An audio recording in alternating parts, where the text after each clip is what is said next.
Cada día, cada hora, cada minuto que pasa parece más evidente, más claro, que el Gobierno, y más en concreto el responsable de Interior, Fernando Grande Marlaska, el juez Fernando Grande Marlaska, mintieron en las explicaciones que se han dado acerca de los gravísimos incidentes en la valla de Melilla, en Nador, el pasado 24 de junio. 24 muertos únicamente reconocidos por el gobierno marroquí. Seguramente fueron muchos más. Y lo más dramático es que a día de hoy, 5 meses después, no se sabe ni cuántos murieron en realidad, ni cómo murieron, ni dónde murieron. Es triste y es lamentable que el debate ahora mismo sea quitarse el muerto de encima, nunca mejor dicho, por brutal que suene, pretendiendo dilucidar si murieron en territorio español o en territorio marroquí. Por cierto, nos hemos enterado, ya lo sabíamos, de que nuestras fronteras con el Sultanato del Sur son más difusas de lo que parecen. El propio Servicio Geográfico Nacional ha reconocido ya oficialmente que esa zona, que el gobierno español eufemísticamente califica como terreno de nadie, es territorio nacional español. Parte de las imágenes no las hemos visto, se nos han ocultado. Diga lo que diga el Ministerio del Interior. ¿Por qué? Esto no es una afirmación mía, es una deducción lógica de que si el Ministerio Público, la Fiscalía General del Estado, Pedrito, no dependía de ti, la Fiscalía General del Estado ha reclamado a la Comandancia de la Guardia Civil de Melilla las cintas, es porque entiende que no se les han ofrecido todas las imágenes, ni a la Fiscalía, ni al Defensor del Pueblo, ni a la Comisión Parlamentaria, ni a los diputados de la Comisión de Interior. Ya sabemos que Pedro Sánchez ha dicho, por boca de alguno de sus asesores más cercanos, creo que uno de muy elevada estatura, creo, pero como no estoy seguro, porque aquí intoxicadores profesionales los hay a decenas, por eso no pronuncio el nombre. Ya creo haber dejado claro quién es, que un ministro del Interior es caza mayor y que un presidente del gobierno no puede poner su cabeza a disposición. Hombre, so pena de que le hubieran cogido en una muy gorda, muy gorda, muy gorda. ¿Qué más gorda que 24 cadáveres o 23 cadáveres? Yolanda Díaz, la vicepresidenta del gobierno, y este es el punto al que quiero llegar, se ha rasgado públicamente las carísimas vestiduras que se pone encima cada mañana. No sabíamos o no sabemos si ayer, que es cuando lo dijo, tocaba Loewe, tocaba Prada o tocaba Louis Vuitton, y ha dicho que el gobierno debe de dar explicaciones. Coño, Yolanda, pero si tú eres la vicepresidenta segunda, Podemos, los ministros podemitas, los 5 ministros comunistas bolivarianos del gobierno, se rasgan las vestiduras y de paso sus socios proetarras de Bildu, toda la oposición, hasta el Partido Popular, hasta Vox, hasta Ciudadanos, las 5 ministras comunistas y ministros, señor Garzón, también usted, se rasgan las vestiduras, pero ahí nadie dimite. Pero hombre, vicepresidenta segunda, medio paisana de Ferrol, ¿qué es eso de que estáis esperando o estás esperando para obrar en consecuencia la investigación o la determinación de un organismo ajeno al Ejecutivo, como es el Defensor del Pueblo o la Fiscalía General del Estado? Si no estás segura, es más, no es que no estés segura, si estás afirmando explícita o implícitamente que tu compañero de gabinete, Grande Marlaska, mintió, estás tardando para dimitir. No basta con exigir explicaciones, porque si no lo haces, Yolanda Díaz y ministros y ministras y ministres comunistas del gobierno de España seréis cómplices de esos 23 crímenes, 23 asesinatos, parte de los cuales, y me gustaría que no se confirmara, pero no parece que vaya a ser esa la realidad y la conclusión final de todo este endiablado asunto, parte de los cuales, digo, lo han sido en territorio o lo habrían sido en territorio nacional y, por tanto, achacables a la responsabilidad del Ministerio del Interior, es decir, del Gobierno de España, que no de las fuerzas y cuerpos de seguridad del Estado, que es a quien querrán echar el muerto, lamentablemente, y lo vuelvo a repetir por segunda y última vez, nunca mejor dicho, el gobierno, porque estos tíos, para salvar su cara, por no decir otra cosa, son capaces de enmierdar, por supuesto, a la Guardia Civil y a la Policía Nacional.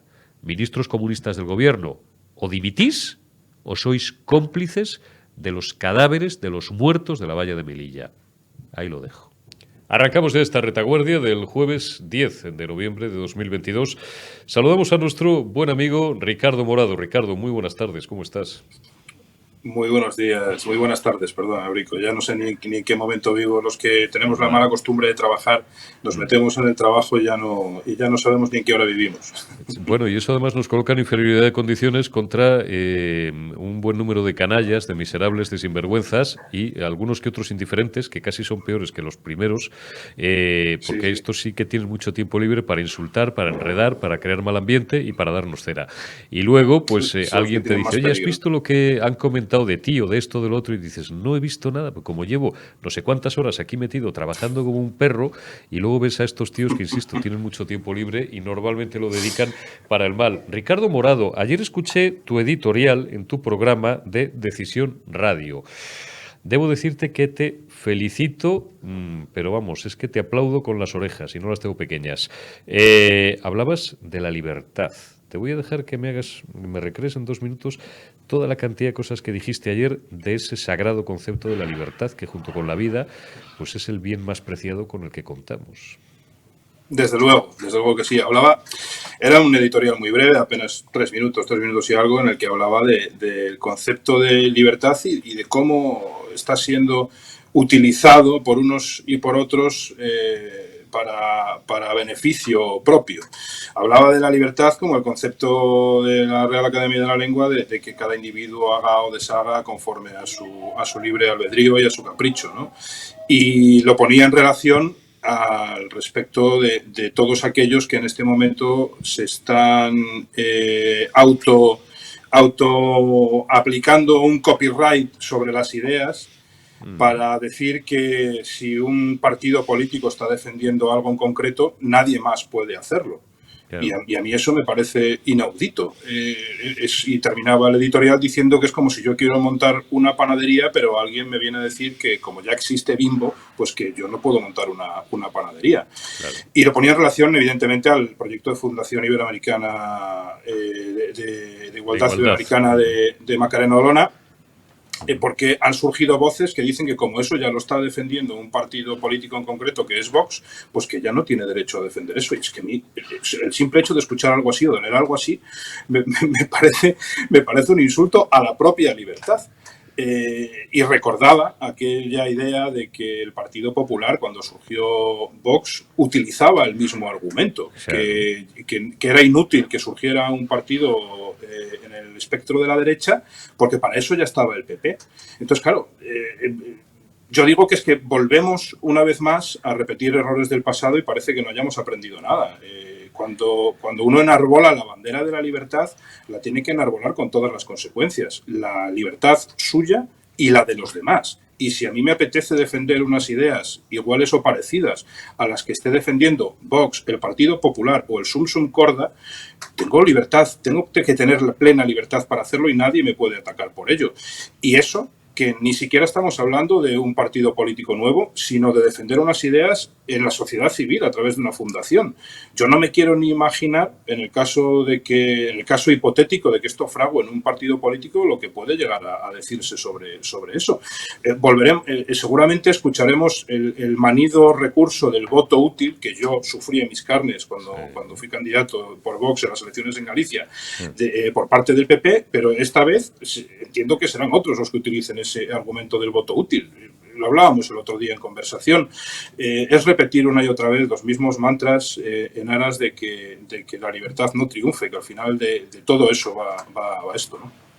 Está claro. Lo que pasa es que, Ricardo, y esto yo insisto en ello hasta la saciedad, cuando atentas contra el status quo y ves a una serie de personas que, bueno, pues en sus inicios pues tuvieron primero un mérito tremendo, no digo no sigan teniendo, Aquí da igual que peses y midas las palabras, porque al final, si te quieren buscar las cosquillas, Ricardo, te las van a buscar te van igual. A poner a parir igual. Pero, bueno, oye, nosotros por lo menos somos dueños de calibrar cada uno de nuestros mensajes y cada una de nuestras palabras. Digo que podían tener, sobre todo en sus inicios, pues una razón de ser, pues mucho más que respetable, en aras a esa libertad de la que tú hablas, en aras a construir una mayor pluralidad en el espacio político español y en aras además a ocupar un espacio que el centro derecha existente en aquel momento, que era único y hegemónico, que era el del Partido Popular, pues había dejado, o así lo entendían, pues un grupo de personas que, corriendo los años, han cristalizado nada menos que en 3.900.000 votos, pues que el Partido Popular había dejado de defender.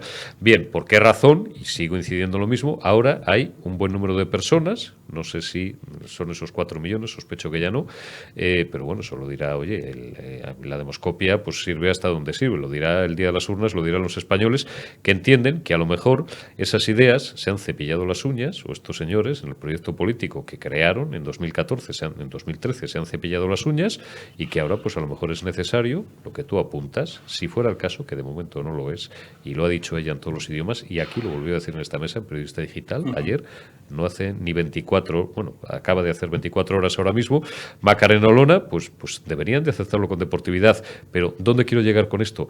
Que se les ve acomodados. El sistema es lo que tiene, y lo digo como metáfora y en el buen sentido, el sistema es como una droga que una vez que llegas y te acomodas, pisas moqueta oficial o pisas mármol y estás en un despacho calentito y además con las prebendas, oye, que las tienes porque es un derecho legal y estás reconocido en razón del cargo que ocupas, del escaño que ocupas, del puesto en el Senado que ocupas, de la consejería autonómica o la vicepresidencia autonómica que ocupas, pues... Y claro, que vengan a molestarte, que venga un verso suelto, como en este caso es Macarena Olona, que además, como cuando introduces en física, en un sistema, un elemento disruptor, puedes fastidiar todo el equilibrio de fuerzas que existía, pues la reacción siempre es furiosa, Ricardo. Desde luego, porque sí, lo primero que quiero hacer es felicitarte por la entrevista de ayer, porque me pareció certera, me pareció en un breve periodo de tiempo un resumen muy completo de lo que ha sucedido hasta ahora. La verdad es que Macarena, su intervención me pareció muy acertada y ciertamente ella ponía el acento en algunos pasajes de la entrevista en esa partitocracia, que es un verdadero problema y que al final cuando un partido llega a tocar moqueta, como yo digo muchas veces, pues se acomoda y se asienta y ya se cree poseedor de esa cierta hegemonía en las ideas que defiende. Y sucede lo que comentábamos antes, sucede que ya nadie más puede entrar en ese campo, ¿no? o en su campo en el que se cree poseedor de las ideas y de los conceptos. Evidentemente, Vox es necesario en este momento porque enarbola banderas que ningún otro partido enarbola y es un proyecto muy necesario. Yo sigo manteniendo que el mérito de defender lo que siguen defendiendo lo han tenido al principio y creo que lo sigan teniendo en este momento.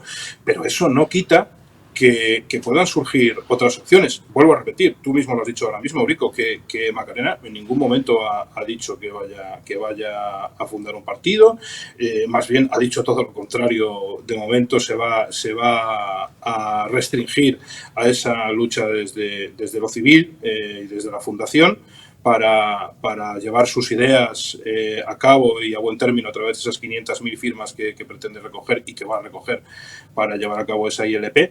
Pero más allá de eso, el problema, no, bajo mi punto de vista, no lo está creando Macarena. El problema es un problema artificial que se está creando desde fuera. No sé con qué oscuros intereses o con qué no, pero desde luego no es Macarena la que está creando esa polémica en concreto. Ella ha puesto en marcha su fundación, ella ha explicado el otro día, el viernes en la Casa de América, exactamente qué es lo que va a hacer y más allá de eso, quien se haya sentido agredido u ofendido es quien tiene el problema, no Macarena.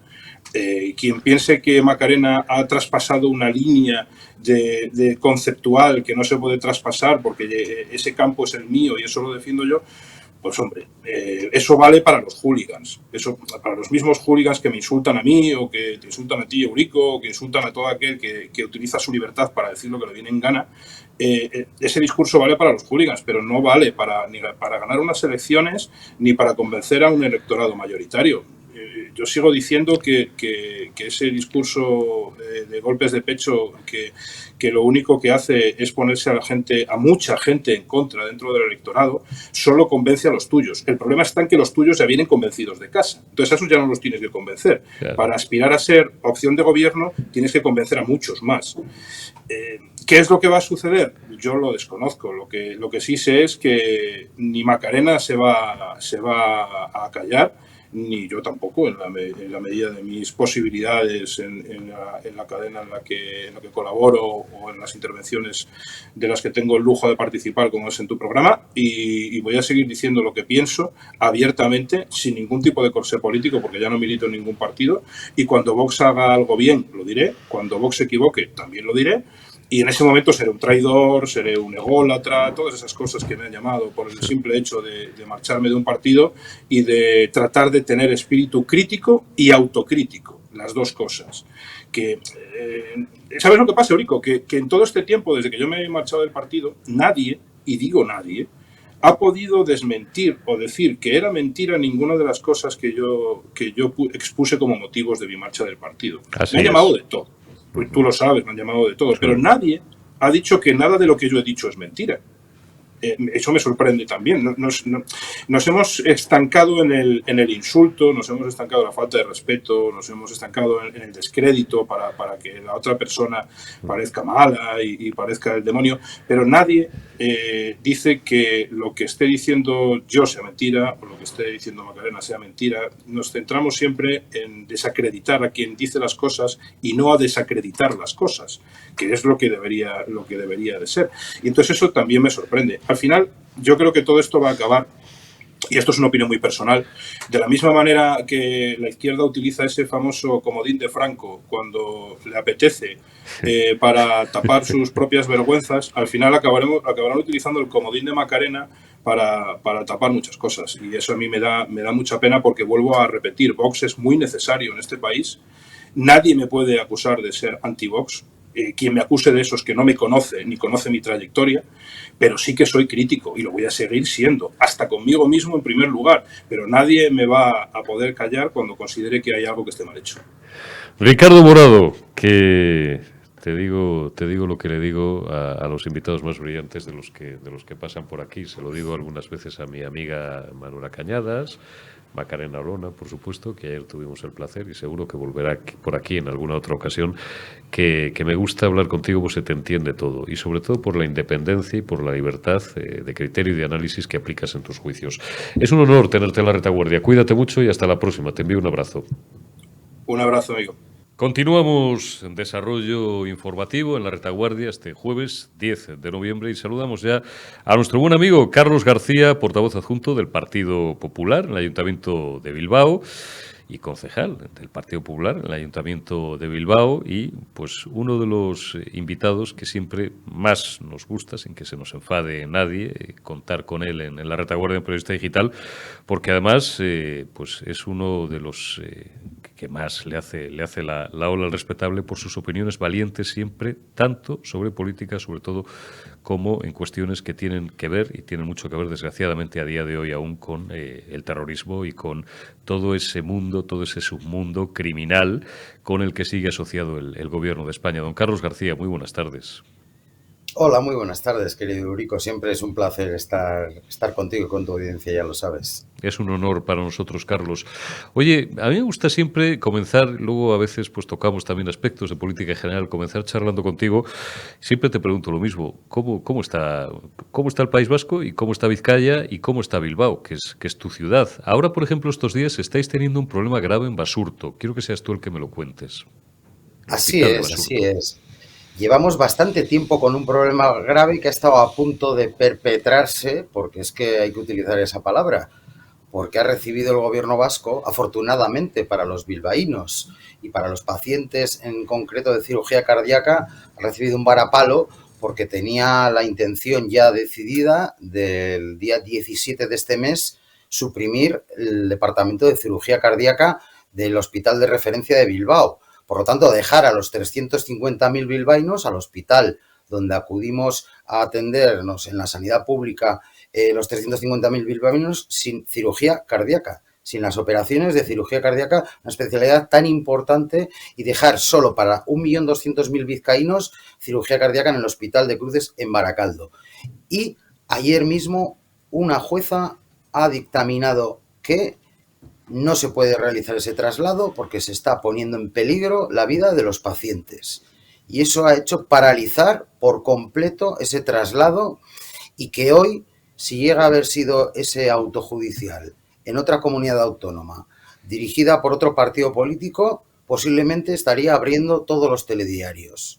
Pero en cambio, como es aquí el gobierno vasco del PNV y del Partido Socialista, pues apenas está saliendo en los medios locales. Una cuestión que en realidad lleva mucho tiempo preocupando a mucha gente, con protestas y manifestaciones cada viernes frente al Hospital de Basurto, de los profesionales de la sanidad, de los médicos, de los enfermeros, de vecinos, de asociaciones de vecinos, de miembros del Partido Popular, protestando para impedir ese traslado. Y mira, finalmente ha sido una decisión judicial quien ha paralizado, y por lo menos se prevé que al menos durante 2 años no se pueda realizar ese traslado o esa supresión de la cirugía cardíaca del Hospital de Basurto. Por lo tanto, estamos de enhorabuena los que defendemos tener una sanidad pública de calidad y que en Bilbao haya un departamento tan importante como cirugía cardíaca en nuestro hospital de referencia. Insisto, es un varapalo en toda regla a una decisión que estaba ya tomada por la consejera de Sanidad, que además, para mayor gravedad, había sido hasta hace apenas un año concejala del Ayuntamiento de Bilbao y había tomado la decisión de dejar a Bilbao sin cirugía cardíaca, y ha tenido que ser un auto judicial quien ha dictado que ese traslado, esa supresión de esa cirugía no se puede llevar a cabo, insisto, por un problema gravísimo como es el hecho de poner en peligro la vida de los pacientes. A un familiar mío la semana pasada le han suspendido una cirugía cardíaca muy grave porque ya se estaban realizando los traslados al Hospital de Cruces para suprimir en el Hospital de Basurto esta cirugía. Nosotros, en el Pleno del Ayuntamiento de Bilbao, como representantes de los intereses de todos los bilbaínos, llevamos una iniciativa para reprobar a la consejera de Sanidad y a la Consejería de Sanidad del Gobierno vasco por haber llevado a cabo esta decisión tan grave y tan problemática y tan desafortunada para los intereses de la salud y de la sanidad pública de todos los bilbaínos, y esperemos que salga adelante. Veremos si el PNV y el Partido Socialista le dan más importancia a sus siglas y a su partido que a los intereses de los bilbaínos, porque desde luego una circunstancia como estas no puede quedar de ninguna manera ventilada con un par de días de noticias en los medios locales, y creemos que esa reprobación es totalmente imprescindible. Como he dicho al principio, si le llega a pasar esto a mi querida y estimada presidenta de la Comunidad de Madrid, Isabel Díaz Ayuso, con una sentencia judicial, estaría abriendo todos los telediarios. Pero también si le llega a pasar a Juanma Moreno en Andalucía o en Galicia o a cualquier gobierno del Partido Popular, estarían todos los medios nacionales abriendo los telediarios con ese auto judicial, reprobando y vulnerando y parando las decisiones tomadas por la Consejería de Sanidad correspondiente. En este caso no lo vamos a ver. No lo vamos a ver. Aquí, en cambio, como le está pasando a Ayuso, tenemos a los medios del régimen todo el día dando por el saco con el asunto, y con los médicos, parte de los médicos, pues ellos siempre se arrogan además la representatividad de la totalidad de la profesión, los que llevan 2 años, y lo siento, porque hay excelentes médicos de atención primaria en Madrid, de la sanidad pública, pero hay otros que simplemente es que se niegan, a raíz de la desgracia que vivimos, a atender presencialmente, siguen atendiendo telefónicamente, pero eso sí, a las manifestaciones y a chillarle a la presidenta de la Comunidad de Madrid, pues es de derechas, ¿qué le vamos a hacer? O es liberal y es del Partido Popular, ahí no van telemáticamente a las manifestaciones, ahí van a chillarla en persona, pero bueno, es la doble vara. Tic-tac, que cada vez les queda menos en Madrid ya. No es que les quede menos, es que en Madrid en décadas no van a recuperar el poder ni con agua caliente. Carlos, hoy es el Día de la Memoria de las Víctimas en el País Vasco, si no estoy mal informado, pero como el gobierno nacionalista vasco plantea estas cosas siempre de una forma tan particular, que ya sabéis cuál es, quiero preguntarle a Carlos García por qué el Partido Popular se ha negado, y en mi opinión se ha negado bien, a participar en este circo que han montado allí, en el cual se mezcla víctimas, como siempre, y verdugos. Así es, por desgracia, un año más empañan el Día de la Memoria de las Víctimas, en este caso de las víctimas del terrorismo, queriendo mezclar en los actos de recordatorio y de homenaje a las víctimas del terrorismo con los verdugos, con supuestas víctimas de acoso policial, encima criminalizando a guardias civiles, policías nacionales y ertzainas, e incluso homenajeando a los propios terroristas que les ha podido explotar una bomba que iban a poner a una víctima inocente. Por lo tanto, nosotros nos negamos rotundamente a participar en ese tipo de actos en los que, por supuesto y evidentemente, participa Bildu, participa Podemos y, por desgracia, muy por desgracia, participa el Partido Socialista, organizados, como no, por el PNV. Y por lo tanto nosotros nos hemos negado rotundamente a participar en esos actos y organizamos uno propio en el Parlamento Vasco como Partido Popular para homenajear y recordar a las víctimas del terrorismo, para homenajear y recordar a nuestros 23 compañeros concejales y cargos del Partido Popular, de UCD, de Alianza Popular y de Unión del Pueblo Navarro asesinados por la organización terrorista ETA, y para recordar a las 850 víctimas de ETA y a todas las víctimas del terrorismo. Punto. No a ningún terrorista, no a ninguno que acusa de forma injusta a la policía, a la Guardia Civil y a la Ertzaintza, que precisamente son a su vez también y han sido víctimas del terrorismo y nunca jamás verdugos. Por lo tanto, nosotros hemos organizado ese acto, creemos que con total legitimidad y dignidad y con aprecio sincero por las verdaderas y únicas víctimas, que hay algunos que no diferencian y quieren equiparar en su política de correr un tupido velo sobre lo que ha ocurrido en mi tierra vasca y en el conjunto de España con el drama del terrorismo y no diferenciar a quienes han sido unos asesinos miserables, como son los terroristas de ETA, y quienes han sido las víctimas y las personas asesinadas por esos terroristas. Querer equipararlo es algo muy miserable, es algo muy ruin, y con eso, para eso con el Partido Popular no van a contar jamás. E insisto, nos da mucha lástima,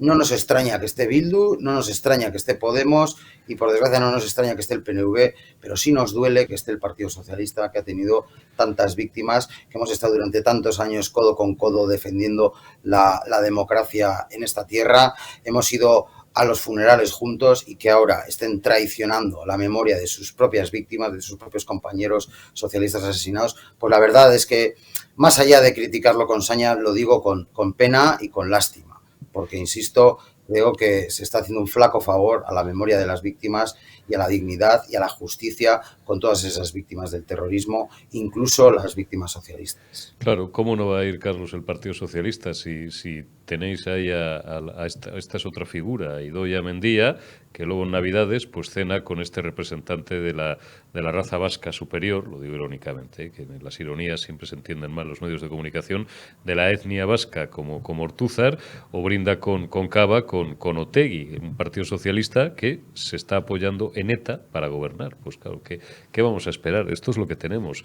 Yo siempre digo lo mismo y luego hay socialistas, alguno queda honrado y de corazón de los de antes, que me dice, hombre, es que es una barbaridad estas cosas que dices. Digo, no son ninguna barbaridad. Ernest Lluch, Joseba Pagazo Ortundúa, Buesa y tantas víctimas se tendrán que estar removiendo en sus tumbas no sé de qué, cada vez que vean a sus herederos políticos, los que han recogido la herencia del Partido Socialista Obrero Español y lo han convertido en ese infecto aparato de poder que es el Partido Sanchista, que se apoya, vuelvo a repetir, pues no se me ha entendido bien, en los etarras para gobernar, cuando le vea del bracete, pues eso, a Pedro Sánchez con esta tipeja que acabamos de poner en las imágenes de archivo. Carlos, es lo que hay.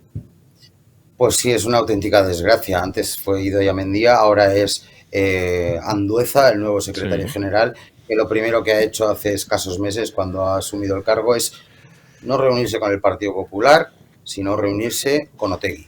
Claro. No con Bildu, sino con Otegi. Esa fue la primera reunión que hizo el secretario general, el nuevo secretario general del Partido Socialista de Euskadi. Algo pues realmente triste y lamentable. Por lo tanto, parece que todo sigue por la misma línea y también me duele hace poco escuchar al propio Patxi López, que fue el Endacari, gracias a los votos y al apoyo gratis del Partido Popular, a cambio de absolutamente nada, eso es, de mi querido compañero Antonio Basagoiti, y que ahora justifique pactar con Bildu y no hacerlo con el Partido Popular, me parece algo realmente doloroso y que hay que tener mucho rostro para decir esas cosas a alguien que le debe todos los cargos políticos que ha sido al Partido Popular. No solo el Lehendakari, también fue presidente del Congreso de los Diputados gracias al Partido Popular. Por lo tanto, el señor Pachi López, cuando hace esas comparaciones odiosas, diciendo que prefiere pactar con Bildu que con el Partido Popular, pues la verdad es que, insisto, como he dicho antes, más allá de rabia, me da dolor, me da lástima y me da pena pues que se pueda llegar a caer tan bajo. Y vais a tener a Otegi del Lehendakari. Eso lo vamos a ver, Carlos, con la promoción innecesaria y además entusiasta de los socialistas. Esperemos que no. De hecho, sí que tengo que decir, para que la gente lo tenga en cuenta, que no da mayoría en el Parlamento Vasco PSOE, Podemos, Bildu, gracias al escaño que consiguió extra el Partido Popular aquí en Vizcaya, además siendo yo el responsable de la revisión de los votos en las últimas elecciones autonómicas, una semana después de las elecciones. Con el resultado de las elecciones tenían mayoría absoluta alternativa, Bildu con el Partido Socialista y con Podemos. Pero ante la revisión de las urnas y el voto del censo extranjero, una semana después, conseguimos recuperar un escaño al Partido Popular y quitar un escaño a Bildu. Y gracias a eso, solo gracias a ese escaño en el Parlamento Vasco extra sacado por el Partido Popular, no se da esa posibilidad o esa mayoría. Por lo tanto, para que los ciudadanos tengan en cuenta que hasta el último voto, apenas por 100 votos, obtuvimos ese sexto escaño en el Parlamento Vasco y gracias a ese escaño no da esa mayoría alternativa, pero puede dar en cualquier momento. Pero también te digo una cosa, en este momento son intercambiables. PNV, Bildu, PSOE, Podemos están aplicando las mismas políticas. De hecho, Bildu le apoya los presupuestos en el Parlamento Vasco al PNV. Podemos le apoya los presupuestos y está en el gobierno con el Partido Socialista, que a su vez también tiene el apoyo de Bildu, por lo tanto, y del PNV. Por lo tanto, están todos en comandita y la única alternativa diferente a esa coalición, a esa gran coalición de nacionalistas y socialistas de extrema izquierda y de extremo nacionalismo, es el Partido Popular en este momento. Don Carlos García, portavoz adjunto del Partido Popular en el Ayuntamiento de Bilbao, que sabes que siempre es un placer y un honor tenerte por aquí en la retaguardia. Cuídate mucho, buen trabajo y a por ellos, que los buenos somos más y somos mejores.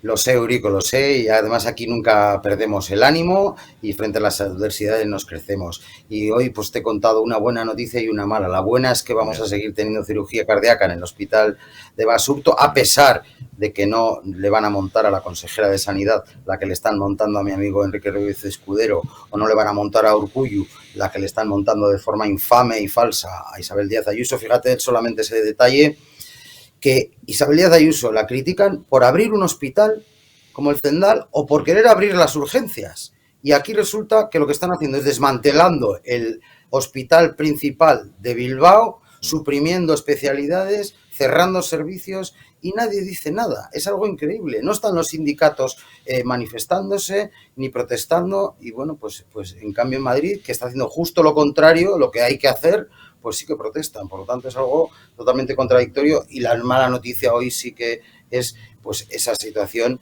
de todos los partidos, menos el Partido Popular, homenajeando a las víctimas del terrorismo junto a sus asesinos. Y eso es algo intolerable y muy doloroso, que es muy de lamentar en el día de hoy. Y sin más, Eurico, muchísimas gracias por darnos voz y es un auténtico placer siempre estar contigo. Nobleza obliga, Carlos. Cuídate mucho y hasta la próxima. Te envío un abrazo. Invocamos ya a la recta final de esta retaguardia de este jueves 10 de noviembre de 2022 y lo hacemos saludando a un buen amigo, a uno de nuestros mejores consultores energéticos, no solamente en España, sino en toda Iberoamérica. Javier Peón Torre, muy buenas tardes ya, amigo, ¿cómo estás? Hola, buenas tardes, Eurico. Gracias por el juicio generoso de un amigo.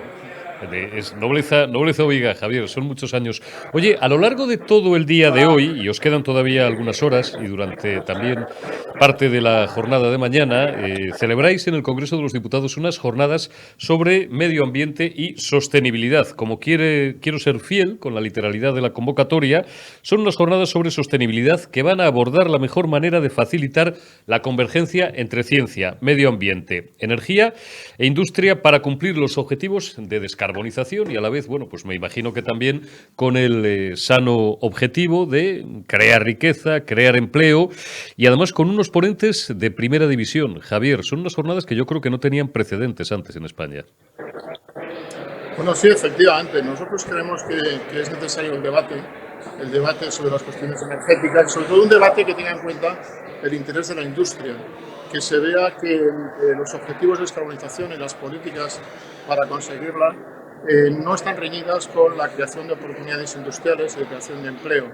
Y en este sentido, las jornadas que han comenzado esta mañana con varias mesas que han abordado pues, la historia de la regulación, cómo ha ido evolucionando los 30 últimos años, se ha abordado también las tecnologías digitales, las energías renovables, una mesa que he tenido el honor de moderar respecto a los consumidores intensivos industriales en energía, los retos y las oportunidades, y continúa también hoy en la tarde finalizando las jornadas con la cuestión del medio ambiente y la industria, la ciencia del medio ambiente y la industria, y mañana se clausura con una interesantísima también mesa respecto a la emergencia energética, análisis y propuestas, y una clausura final con ciudades inteligentes y el ciudadano del siglo XXI. Realmente los ponentes son de primer nivel y creemos que ese tipo de debates contribuyen a encontrar soluciones a la actual situación. Hay ponentes de primer nivel, es una mesa, digamos, en la que están representados los principales partidos, las principales sensibilidades políticas diferentes del arco parlamentario y en la que hay, bueno, pues gente muy importante. A lo mejor la gente conoce más al señor Bacigalupo por aquello de que es el marido de la vicepresidenta tercera del Gobierno, doña Teresa Rivera, que viene del regulador energético y que ahora está en la CNMV, pero hay otros ponentes. Es imposible dar toda la lista porque es que son muchísimos y muy importantes, pero destáqueme 4 o 5 nombres, los más importantes, y que no se nos enfade nadie, Javier. Bueno, todos son importantes, realmente. En la mesa que he tenido el honor de moderar, por ejemplo, pues hay la directora de Desarrollo y de Relaciones Institucionales de BP España y Portugal. Hemos contado con el presidente de la Asociación de Grandes Consumidores Industriales, el director general también el presidente de la Asociación de Cogeneradores. Hemos contado con un consejero de Indra, que también fue exparlamentario y portavoz y presidente de la Comisión de Industria y Energía. Un experto en el tema energético como Alfonso Zárate. No quiero olvidarme de nadie, pero realmente en todas las mesas ha habido ponentes de primer nivel y realmente merece la pena, yo creo, asistir a debates de esta naturaleza. Por cierto, que no son ponentes políticos. Es cierto que la Asociación de Exparlamentarios organiza las jornadas, pero todos los ponentes son profesionales. En el caso de Mariano Bacigalupo, con el que también, por cierto, ha participado en mi mesa, me une pues, una relación profesional y personal de amabilidad, porque coincidimos en la Comisión Nacional de Energía y realmente él no participa como ex regulador de la CNMC, ni como, por supuesto, como marido de la ministra, sino que lo ha hecho a título personal como miembro de la Academia de Derecho de la Energía, donde además es un auténtico experto a nivel español y europeo. En definitiva, no hay políticos. Los políticos o expolíticos de la asociación hemos organizado las jornadas de todas las opciones políticas, no son unas jornadas de cordón político y se trata de contrastar y de buscar diálogo entre profesionales para buscar soluciones y puntos de encuentro. Son, por cierto, quiero comentarlo a nuestros espectadores, unas jornadas abiertas, me parece, en el Congreso de los Diputados. Quien, bueno, pues a lo mejor haya transitado alguna vez por el Palacio de la Carrera de San Jerónimo puede casi reconocer la sala donde está Javier Peón. 2 minutos te robo, Javier, que tienes que volver a la mesa. Déjame 2 titulares, 2 headlines, como dicen ahora los periodistas más jóvenes, los finos. ¿Hacia dónde camina el planeta? ¿Hacia dónde caminamos en materia de energía, de medio ambiente y de sostenibilidad? Bueno, efectivamente se puede asistir presencialmente, con previo registro en el correo exparlamentarios@congreso.es, y también se puede asistir en vía remota accediendo a la página del Congreso, congreso.es, clicándolo en la página de Congreso Hoy, y ahí aparece en el día que corresponda, aparece en la agenda de actividades del día las jornadas. ¿Hacia dónde vamos? Bueno, vamos hacia un nuevo modelo energético y hacia un nuevo modelo de desarrollo económico que se basa en la descarbonización. no es una moda, es una necesidad por lucha contra el cambio climático y es una extraordinaria oportunidad. Las energías renovables son más eficientes en términos económicos que las energías tradicionales, además de no emitir emisiones, bajo la redundancia, y la transición tiene que producirse precisamente en esa energía que todavía necesitaremos hasta que sea un modelo 100% renovable. Esa energía todavía con emisiones es necesaria, tanto hidrocarburos, gas, todas las tecnologías que han sido tradicionales cada vez tienen menos participación en el mercado y al tener menos participación en el mercado trabajan menos horas y por lo tanto sus precios son más altos. No solo es un problema de la crisis de la guerra en Ucrania. Ese reto de la transición de las tecnologías tradicionales a unos modelos basados 100% en energías renovables es lo que hay que gestionar con inteligencia, salvando nuestro tejido productivo, generando oportunidades y creando empleo de calidad.